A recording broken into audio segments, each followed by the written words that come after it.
The man ran desperately toward his girlfriend, trying to save her from an oncoming car, only to realize in shock that he had passed straight through her body. The car was moving too fast for her to react, but luckily a passerby pulled her back in time, preventing a tragedy. He wanted to comfort her, but she couldn't see him. That was the moment he realized he might already be a ghost. Jason had no idea how he died. Nobody could hear him speak or notice his presence. His girlfriend, unable to reach him, reported him missing at the police station. After filing a case, the officers told her to wait for news. Not long after, one policeman came across Jason. At first, the officer wanted to call him back, but then he saw something strange and pretended he hadn't noticed. The look on his face was confused, and he tried to walk away quickly, but Jason kept following him, since no one else could see him, and he had no one else to turn to. The officer clearly didn't want to get involved.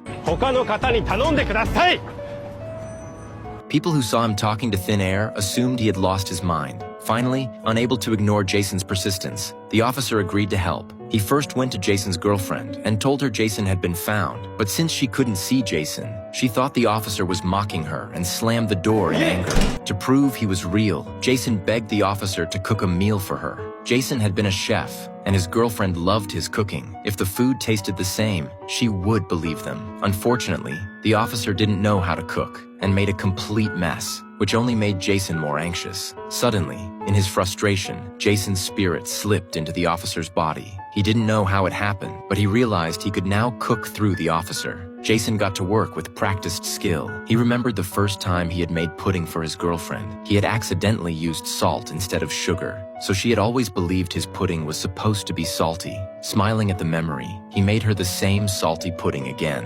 Using the officer's phone, he asked her to meet. She thought Jason had left her because he didn't love her anymore, so she felt there was no reason for the officer to meddle. Jason couldn't explain, so instead he placed the finished dishes before her. Just then, his spirit slipped out of the officer's body. The officer, staring at the food, instantly understood everything. He urged her to take a bite. The moment she tasted it, her eyes filled with tears. That flavor was something only Jason could create. どうやって？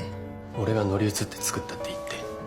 直樹さんが僕に乗り移って作ったと言っています。 Once her doubts melted away, Jason asked the officer to bring over the pudding. She tasted it, and memories came flooding back. Only Jason knew her pudding was always salty. Tears streamed down her face as she slowly lifted her head and whispered Jason's name. She still couldn't see him or hear his voice, but she could feel his presence all around her.